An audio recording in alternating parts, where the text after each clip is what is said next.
Hello students, today we will study our chapter number 2nd for class 8th, subject English. Our second chapter is Bodhisattva the Great, मतलब कि महान Bodhisattva. Honesty is the best policy. This saying is true. An honest man wins in the end. Dishonesty is always hatred and causes to fall down. In this chapter, you will read about such an honest person, the Bodhisattva. मतलब कि जो ईमानदारी है वो सबसे अच्छी नीति है, ऐसी कहावत जो है वो सच्ची कहावत है.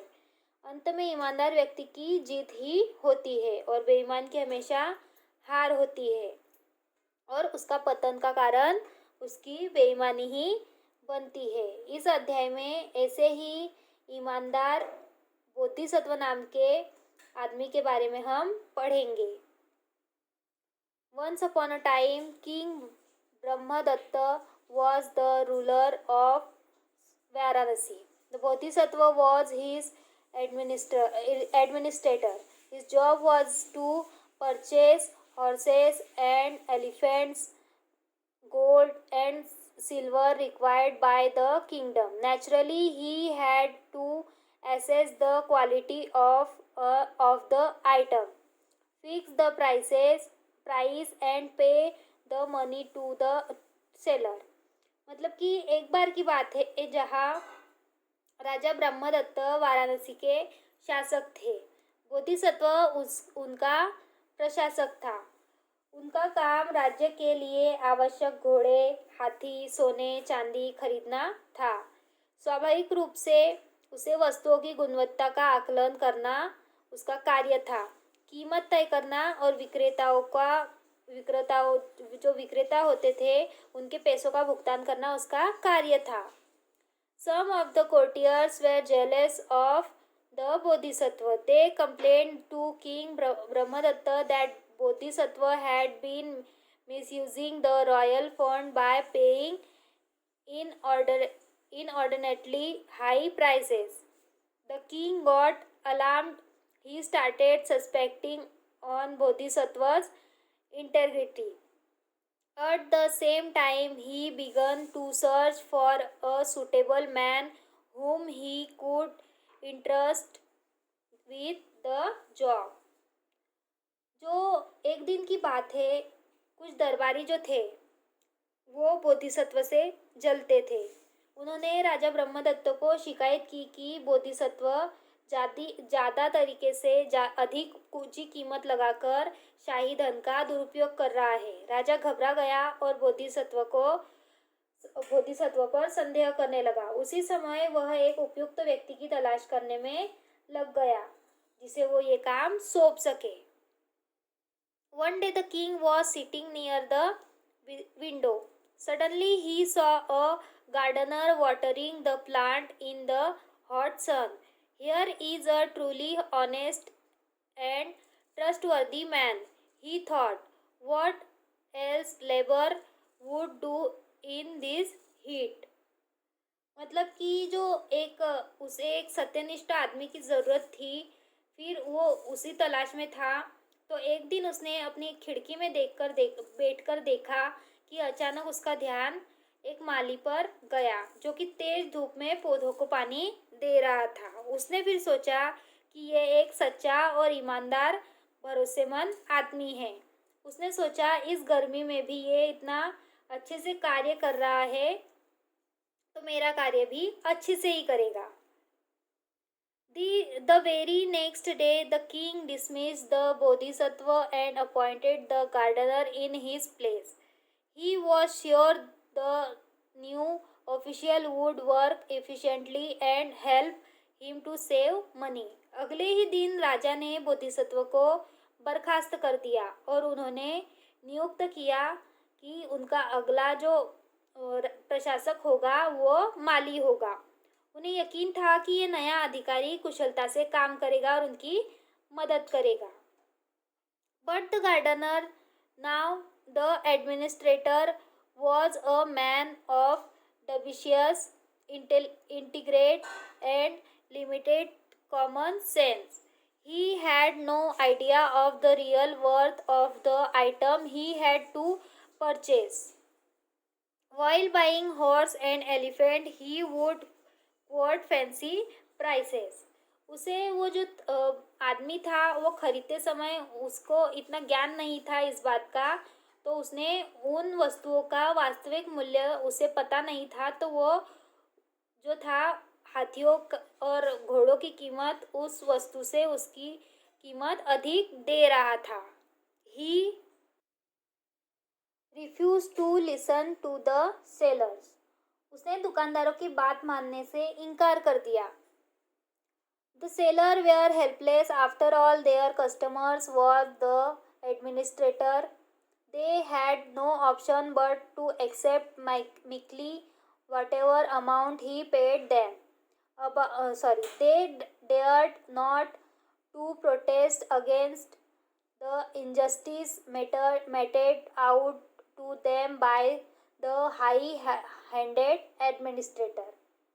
विक्रेता असहाय थे. आखिरकार उनको ग्राहक प्रशासक की बात माननी पड़ी और उनके पास और कोई ऑप्शन नहीं था, तो उन्होंने वो जो राशि बोल रहा था वो भुगतान कर दी. फिर उनके पास इसके अलावा और कोई ऑप्शन नहीं था, तो उन्होंने उच्च पदस्थ प्रशासक द्वारा उनके साथ किए गए अन्याय का विरोध करने की हिम्मत नहीं थी, इसलिए उन्होंने उस बात को मान लिया.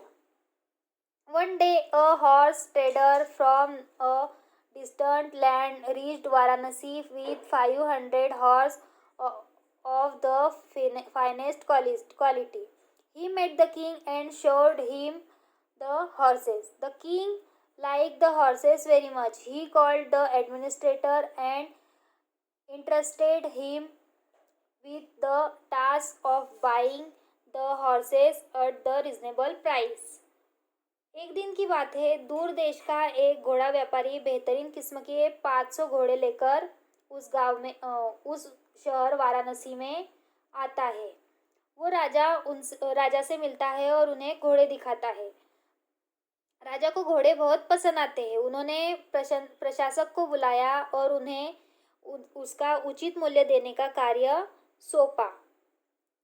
The gardener turn administrator examined the horses and declared they would not be worthy more than 5 measures of rice.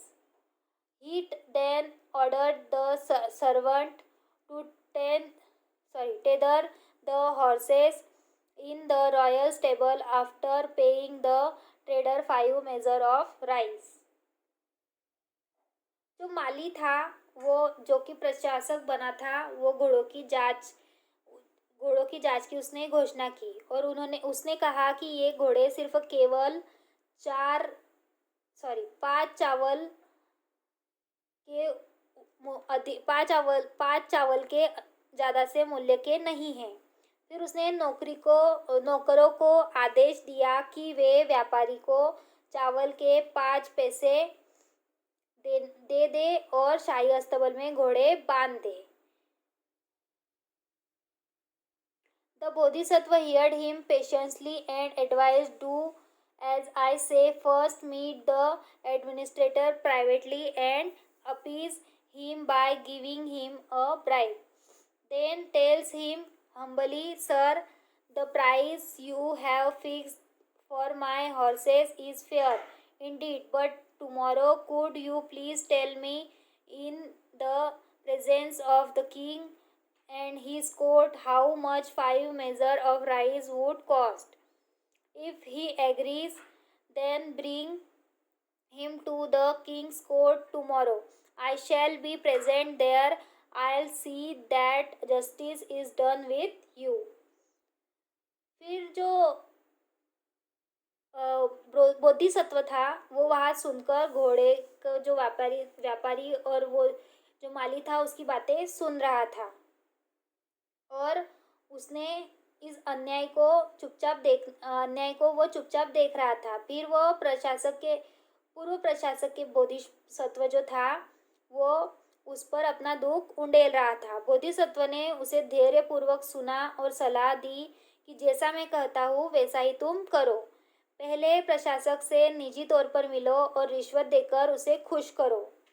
प्रशासक फिर उसे विनम्रतापूर्वक, वो श्रीमान जो है, आपने मेरे घोड़े के लिए जो कीमत तय की है वास्तव में वो उचित है, वास्तव में, लेकिन कल क्या आप कृपया मुझे बता सकते हैं कि राजा के दरबार में आकर कि उस चावल जो आपने मेरे घोड़ों की जो कीमत लगाई है चावल की तरह से, वो क्या सही है या उसकी कीमत कितनी हो सकती है?